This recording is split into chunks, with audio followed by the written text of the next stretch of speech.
zombie. Negative. The being is inorganic and heavily damaged.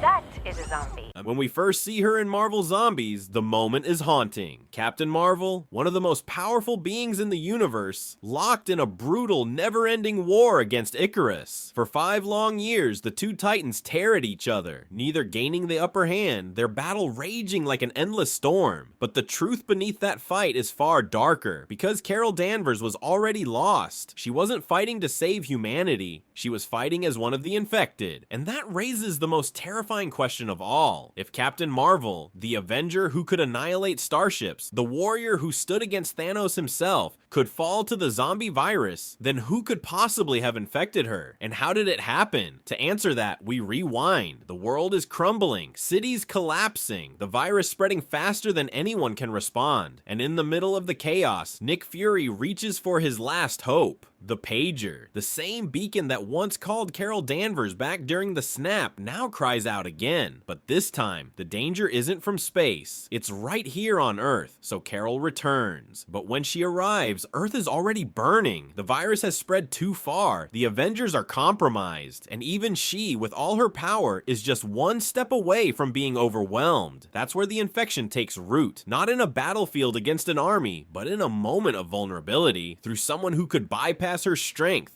through someone she trusted, or through something she could never see coming. And that's where the 4 most chilling theories emerge. Theory 1, the shrinking saboteurs. There's a huge possibility that Captain Marvel was taken down, not by brute force, but by something small, literally. Because remember, Hank Pym, Scott Lang, Ant-Man, and Hope Van Dyne, the Wasp, all share the same terrifying ability to shrink to subatomic levels. They don't need to overpower you, they just need a way inside. If even one of them was infected, they could have shrunk, bypassed her cosmic defenses, and delivered the virus directly into her bloodstream. She wouldn't have stood a chance. And this makes perfect sense narratively. The idea that no matter how powerful you are, even the tiniest threat, if smart enough, can bring you down. It's poetic and terrifying. Theory 2, Nick Fury, the betrayal of trust. But maybe it wasn't science. Maybe it was betrayal. Nick Fury is the reason Carol returned. He's the one voice she always trusted, the one person who could call her back in humanity's darkest hour. So picture this. Carol lands. Fury hurries toward her, relief written on his face. She lets her guard down, just for a second. But Fury has already been bitten, or worse. Fury knowingly lured her into a trap, sacrificing her so the virus could claim its ultimate prize. The idea is horrifying, because for Carol, Fury isn't just a commander, he's family, and if he was the one to infect her, then her downfall wasn't just physical, it was personal. That makes this theory one of the most heartbreaking of all. Theory 3, Wanda Maximoff, the Scarlet Trap. Even before her infection, Wanda Maximoff was one of the most dangerous beings alive. Chaos magic that warps reality, illusions that bend the mind, power that rivals the gods.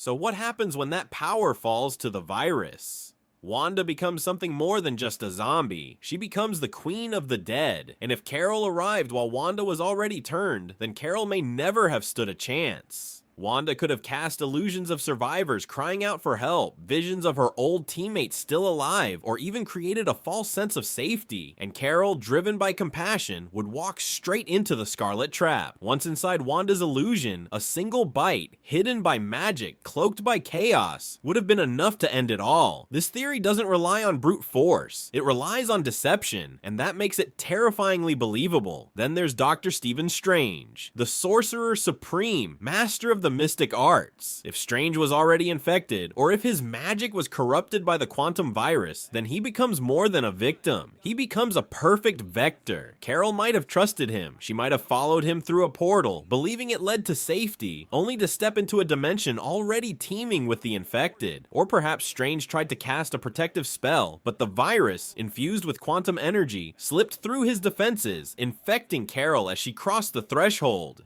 Strange represents more than raw power. He represents knowledge, mysticism, trust. And that's why this theory is so potent. Because Carol might be immune to armies, but she isn't immune to stepping through the wrong door.